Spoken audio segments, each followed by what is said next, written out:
Si je reviens un peu sur les adventistes, faites mention du fait que donc le premier travail que j'ai fait avec eux dans les années 70, à la fin des années 70, j'avais mis beaucoup plus l'accent donc, sur les motifs de la conversion et sur le rôle de la sorcellerie en particulier qu'elle avait joué là-dessus. Mais j'ai eu plus tard l'opportunité, à la fin des années 90, donc presque peut-être 20 ans plus tard, lorsque j'étais au département d'anthropologie, de refaire des projets de recherche et de revisiter ces terrains-là et de revoir, en fin de compte, de refaire des entrevues avec des pasteurs et avec des convertis pour voir un peu où on en était. En fait, pour voir, finalement, pour en conclure, que les motifs de conversion et les raisons pour lesquelles ces églises-là se maintenaient, elles n'ont pas connu un plus grand développement. On était à la fin des années 70, peut-être autour de 20% de la population qui s'était convertie aux nouvelles églises protestantes, au nouveau protestantisme. À la fin des années 90, on était à peu près au plafond. Il y a eu comme un plafonnement, 20, peut-être 25% de la population. Mais les motifs demeurent à peu près les mêmes. Mais là, je voulais aller un peu plus creuser d'autres dimensions. Peut-être dans une dimension, une approche un peu plus du vécu des convertis, moins des motifs de conversion que de la réalité du vécu du converti à ce moment-là. Et alors, j'ai eu l'occasion donc de publier, de ramasser du matériel et de republier quelques textes où j'essayais de voir, j'ai divisé ces dimensions du vécu en deux réalités que j'ai appelées des facteurs de protection et des facteurs de fragilisation. Alors, dans les facteurs ce qu'on veut, de protection, comment on se convertit à ces églises-là et ça nous protège contre un certain nombre de choses. Il y a dans une approche, je dirais quasiment expérientielle, une approche phénoménologique là, de la conversion, je voyais à quel point cette conversion-là amenait aux gens ce que j'appelais une paix intérieure. Vraiment, une fois converti, on a comme d'abord une certitude. Hein? On est dans des églises fondamentalistes et on fait une interprétation littérale de la Bible.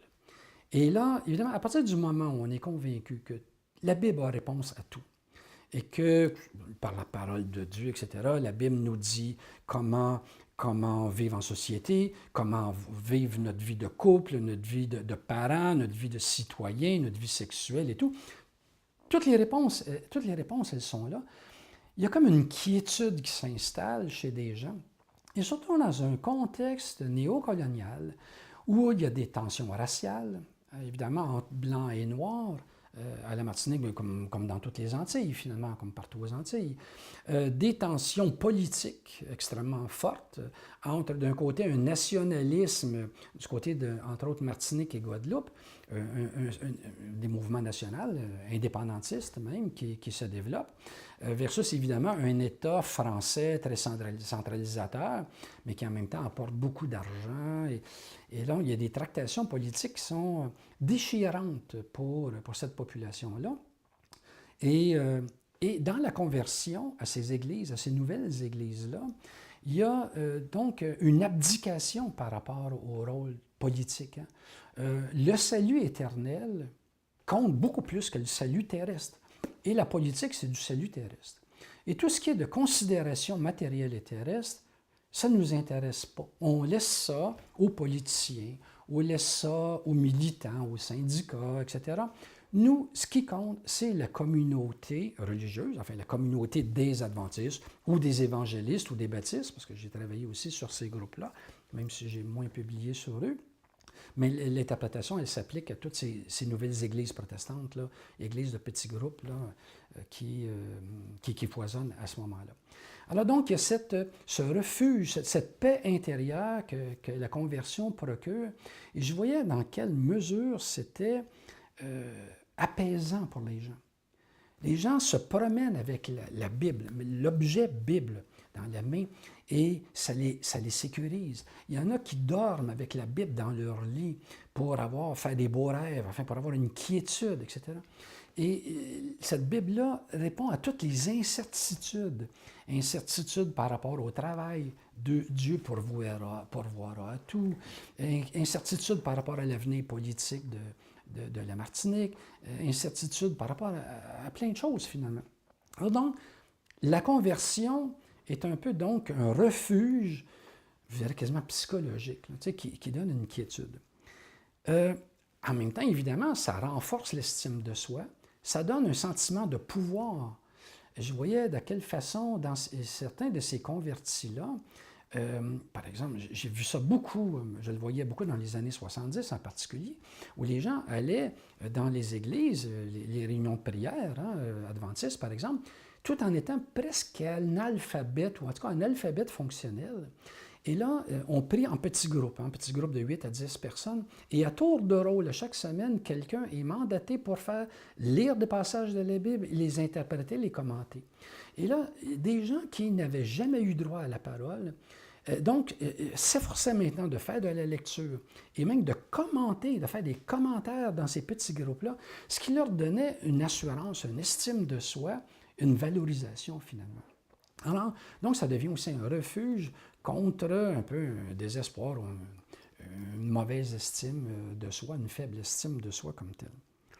Un refuge social aussi, parce que, évidemment, en même temps, il y a une communauté adventiste, une communauté qui est tissée serrée, alors qui est là pour l'entraide est quelque chose de fondamental. Bien sûr, il y a de l'entraide aussi chez les catholiques, mais ce n'est pas du tout à un même niveau, à une même échelle. L'entraide passe dans l'Église catholique par la charité, et moins comme l'entraide interindividuelle comme telle. Et ça, je voyais que c'était extrêmement important pour les gens. On fait partie d'une communauté adventiste. Et voire même, communauté adventiste, bien sûr, locale, là, autour de notre Église, mais une communauté adventiste martiniquaise, voire une communauté adventiste antillaise, parce qu'il y a une fédération caribéenne aussi adventiste, et qu'il y a beaucoup d'échanges entre des adventistes de la Martinique, de la Guadeloupe, de la Barbade, de Sainte-Lucie et tout, et on fait partie d'une communauté adventiste, et non plus d'une communauté sociale et politique martiniquaise. On a pris une distance par rapport à la vie sociale, économique et politique, mais en même temps en se repliant dans une communauté qui, elle, est comme supra-politique, supra-sociale, une communauté religieuse, transnationale. Cette dimension-là, je trouvais extrêmement, extrêmement pertinente. Et aussi, ça devient un refuge identitaire. Parce que là, évidemment, à la Martinique, en particulier en Guadeloupe, là, aux Antilles françaises, il y a une tension importante là, dans l'identité. Est-ce qu'on est noir? Est-ce qu'on est descendant d'Africains? Est-ce qu'on est des Antillais? Est-ce qu'on est des Martiniquais? Et un Martiniquais, est-ce que c'est un... Et est-ce qu'on est français? Et évidemment, déjà, même évidemment, à la fin des années 90 et début des années 2000, parce que je vais suivre ces communautés-là quand même une bonne partie des années 2000 jusqu'à 2008-2010, et là, c'est la communauté européenne. Sommes-nous aussi des Européens? C'est des réflexions, des tensions identitaires qui se manifestent même par des tensions politiques, entre noirs et blancs, des tensions raciales importantes à la Martinique, mais des tensions entre indépendantistes martiniquais face à la métropole française. Et quand on est adventiste, à ce moment-là, le problème, il est résolu, quoi. On est adventiste. On n'est plus ni martiniquais, ni français, ni européen. Tous ces débats-là deviennent des débats vains et on se soustrait de ce débat-là. Évidemment, il y a des facteurs de fragilisation qui sont en même temps associés à ça parce que il y a l'envers de la médaille. Alors, cette identité-là, adventiste, elle est bonne, elle est forte, elle est sécurisante, mais en même temps, elle est contraignante. Parce que là, un véritable adventiste, là, il est obligé de vivre en adventiste. Et vivre en adventiste, ça veut dire quoi?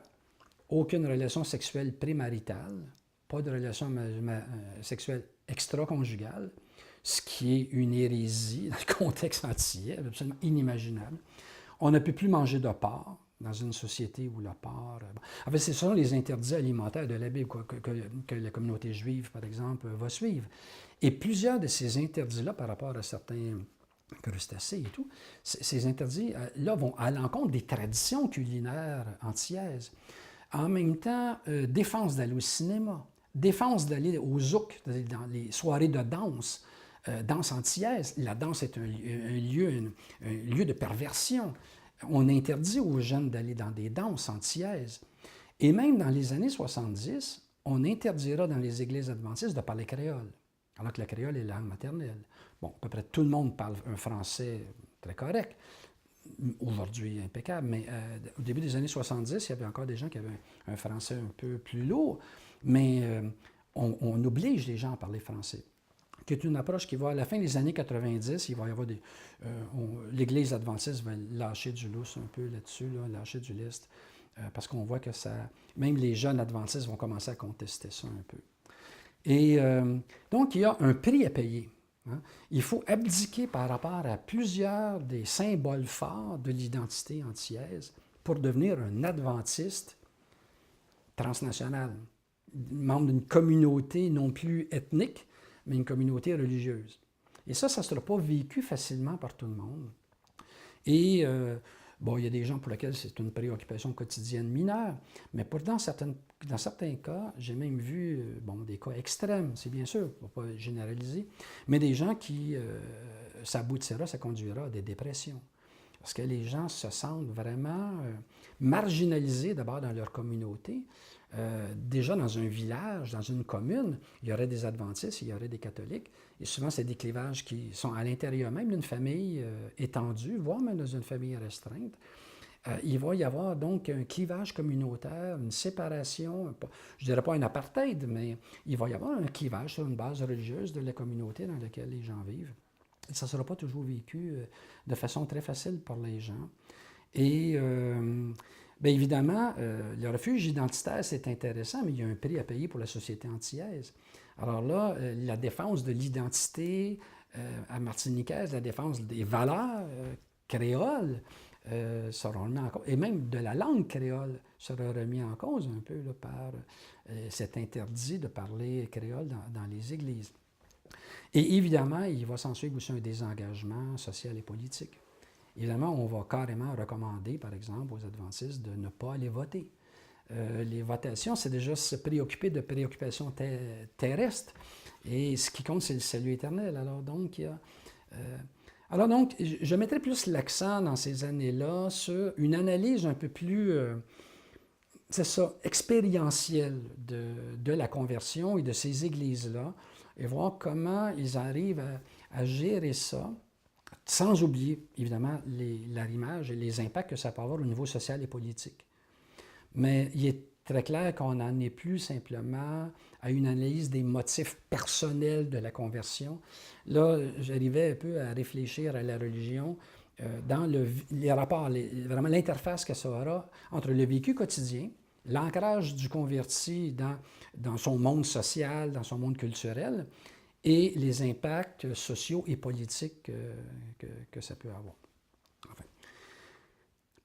Mais pendant toutes ces années-là, et en particulier à partir de 1994, lorsque j'arrive au département d'anthropologie comme tel, je renoue avec plusieurs projets de recherche, alors de 1994 jusqu'à 2008, en fait, il y aura des recherches subventionnées qui vont me permettre de retourner sur le terrain et surtout d'envoyer plusieurs étudiants, de maîtrise, doctorat, qui feront des terrains à la Barbade, à Sainte-Lucie, à la Martinique et tout ça. Et je vais, à ce moment-là, mettre quand même un peu l'accent. J'oublie pas le phénomène religieux parce qu'il est fondamental. Mais je vais mettre l'accent plus sur l'anthropologie de la santé et en particulier de la santé mentale. Et à travers tous ces projets de recherche-là, il va y avoir un focus que je vais essayer de mettre sur l'arrimage, en fin de compte, entre trois systèmes de soins, mais soins au sens extrêmement large du terme.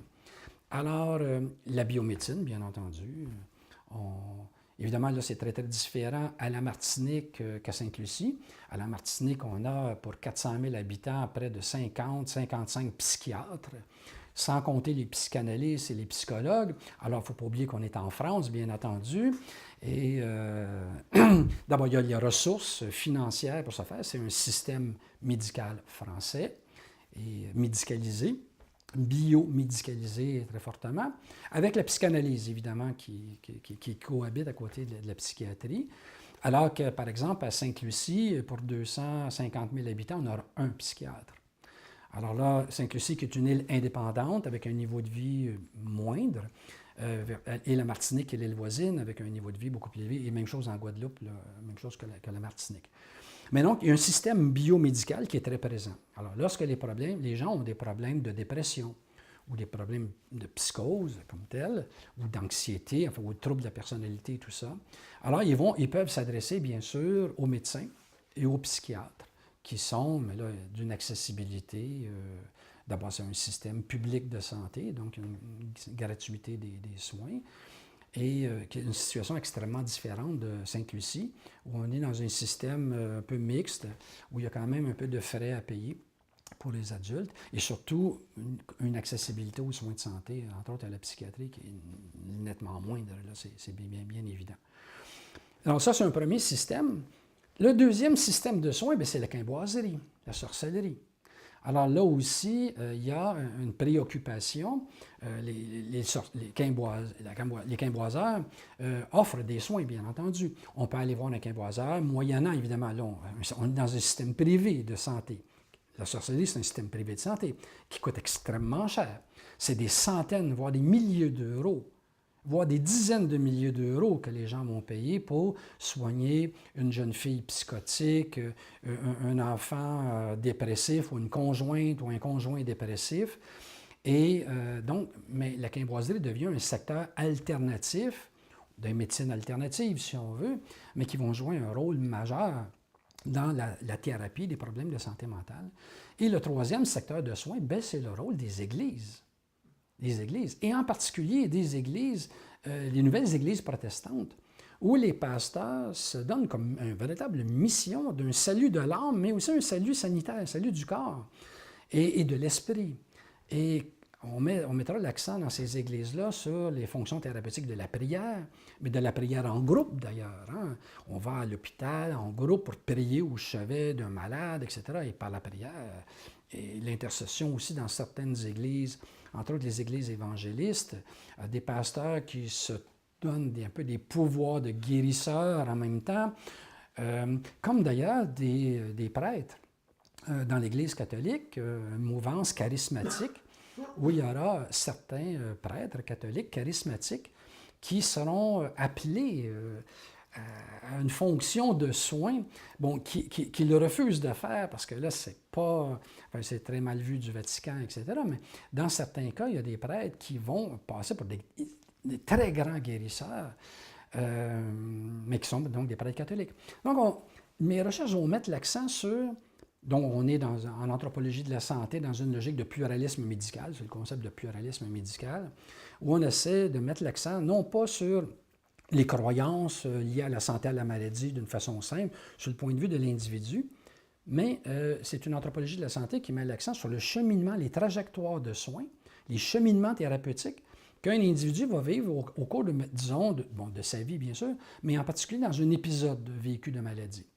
Et moi, j'ai essayé de creuser pendant 15 ans, mais l'accent va être mis là-dessus, donc de creuser les interfaces entre ces trois systèmes de soins-là, trois systèmes de soins que chaque Martiniquais va évidemment mobiliser lorsqu'il est face, lui-même ou un membre de son entourage, face à un épisode de maladie. Alors, généralement, on va commencer par aller voir un médecin généraliste qui va nous référer à un psychiatre. Peut-être qu'on ira voir un psychologue ou un psychanalyste, mais très rapidement, on va aller voir aussi un curé. Le curé, si on est catholique, ou un pasteur, évangéliste, ou baptiste, ou adventiste, si on est membre de ces églises-là, pour avoir de l'aide. Et en parallèle, ou en troisième lieu, ça dépend des profils, on ira voir finalement un quimboiseur. mais lorsqu'il y a un épisode vécu, par exemple, de dépression majeure, vécu par une jeune, ou des épisodes psychotiques vécus par un enfant ou un adulte de la famille, presque invariablement, ces 3 secteurs-là vont être convoqués et vont en parallèle, les uns avec les autres. Alors, les recherches que j'ai menées ont porté beaucoup sur ces interfaces. Alors, dans quelles circonstances, à quel moment, est-ce qu'il est possible ou non de définir un profil de cheminement thérapeutique? Et finalement, j'ai abdiqué par rapport à ça, parce que logiquement, le modèle, bon, on commence par aller voir un médecin, puis ensuite on va voir un curé, puis ensuite on va voir un quimboiseur. Bien, il tient la route peut-être pour un tiers de la population, mais il y en a autant qui commencent par le quimboiseur et qui vont voir le prêtre et qui finissent par le médecin en désespoir de cause pour au moins avoir un médicament qui va au moins traiter les symptômes faute des causes. Mais il va vite apparaître pour moi que dans la culture antillaise, parce que c'est le même phénomène à la Barbade, c'est le même phénomène à Sainte-Lucie où j'ai fait aussi beaucoup de terrain, on est face à 2 logiques d'explication différentes. Par exemple, si on est au Québec ou on est en France, dans la problématique de dépression sur laquelle j'ai quand même travaillé peut-être un peu plus que d'autres, on interroge des Québécois ou des Français sur leur dépression et on demande, mais qu'est-ce qui s'est passé? Ben regarde, j'ai fait des échecs, quoi. Ma vie amoureuse est un échec, c'est de ma faute. J'ai trop de pression au travail, j'ai pas su gérer les pressions de mon employeur. J'ai des difficultés dans ma vie, j'ai pas pu les surmonter. C'est moi qui est responsable. Dans la plupart des sociétés occidentales, on est dans un processus d'auto-culpabilisation, d'auto-responsabilisation. Dans la culture antillaise, c'est complètement l'inverse. Ah ben là, si ma fille a une dépression, c'est pas de sa faute. Elle est victime d'une attaque de sorcellerie. Quelqu'un lui veut du mal. C'est évident. C'est évident. Regardez ce qui s'est passé. Elle allait très, très bien du jour au lendemain. Bang, il est arrivé quelque chose. Et ça s'est passé au moment où elle a eu des conflits, des tensions avec un voisin, une voisine, une tante, enfin, etc. Et c'est clair qu'elle est une victime. Et moi, je suis une victime. Si je suis malade, c'est que j'ai fait quelque chose à quelqu'un qui m'en veut, qui lui est allé voir un quimboiseur, qui l'a payé pour me rendre malade. On est complètement dans une autre logique. Et ça, cette logique-là d'extériorisation, externalisation des causes, elle est omniprésente. Ça ne veut pas dire que les gens ne reconnaissent aucune cause personnelle, mais spontanément, on va chercher en dehors de soi. Ce qui met d'ailleurs les psychologues antillais eux-mêmes en dépression, parce qu'ils disent c'est facile de travailler en France quand on est psychologue, parce que les gens, ils savent déjà qu'ils sont responsables de leur dépression.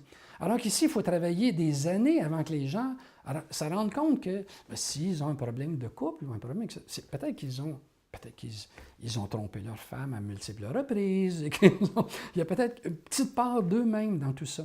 Alors, il y a des choses à revoir, finalement, dans les approches de santé.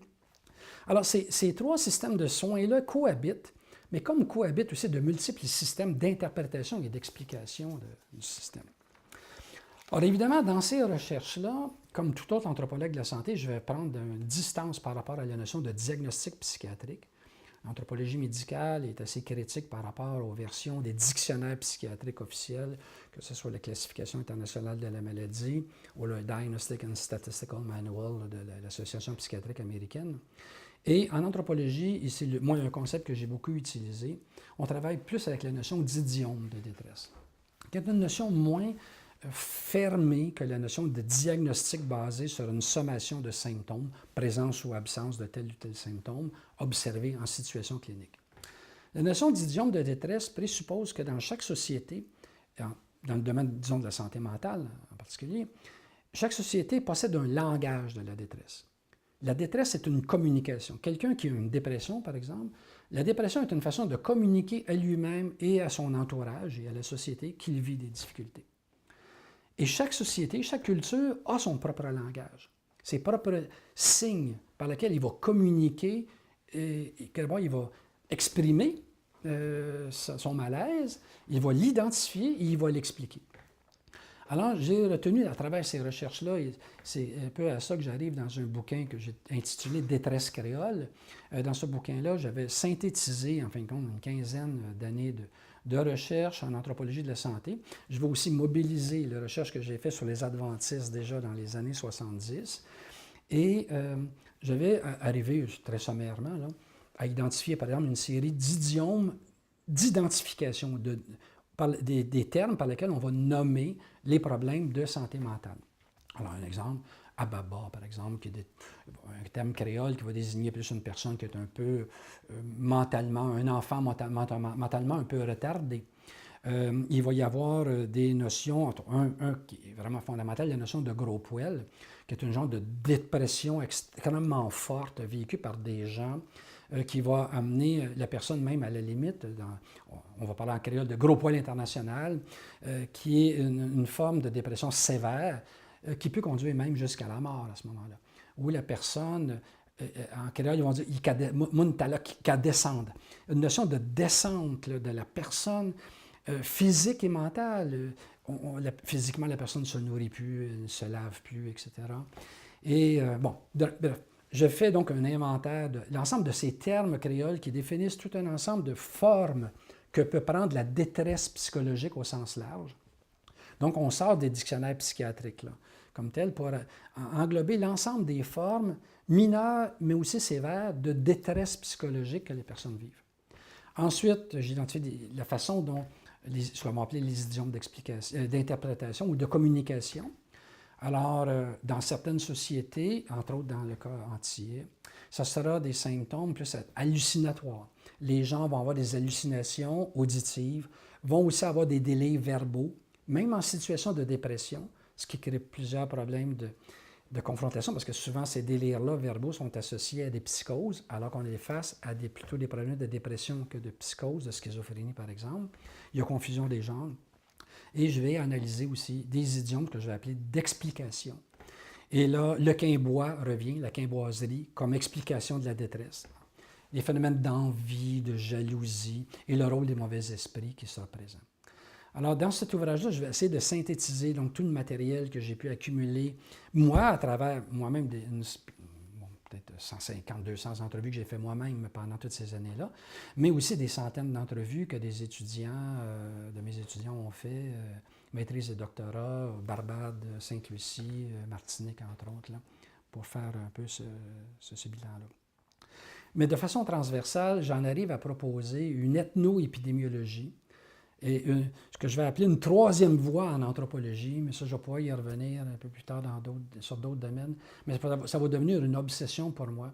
Cette troisième voie-là, en anthropologie de la santé, qui dit qu'il faut tenir compte, bien sûr, des réalités culturelles locales, mais aussi des facteurs politiques, structurels politiques, macrostructurels. Alors, dans le cas antillais, c'est évidemment le colonialisme, la situation de néocolonialisme, la dépendance économique des Antilles par rapport aux métropoles, la dépendance politique, la subordination politique dans laquelle ils se trouvent, qui est fondamentale, et tout ça avec au milieu les conditions concrètes d'existence, chômage, stress, divorce, tension familiale, tension raciale, tension intrafamiliale et tout.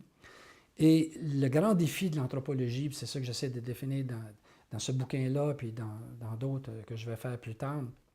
Le grand défi de l'anthropologie, pour moi, c'est d'essayer de se trouver, donc de se situer à la confluence de ces trois déterminants-là, des déterminants plus culturels, ethniques, propres à une ethnie locale, des facteurs politiques qui sont aussi propres au contexte historique de chacune des sociétés, et mis en combinaison avec des conditions concrètes d'existence.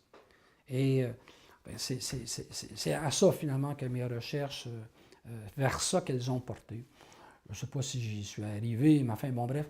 Mais il y a une contribution que j'ai essayé de faire là-dedans, dans ce bouquin-là et dans différents articles aussi, des publications que j'ai fait carrément sur cette notion-là de troisième voie en anthropologie, où j'ai essayé de théoriser un petit peu ce modèle-là, qui a été abordé aussi par d'autres anthropologues, mais que moi j'ai fait beaucoup atterrir dans un contexte antillais, finalement, là, à partir de ces 30 quelques années de recherche là, dans la Caraïbe.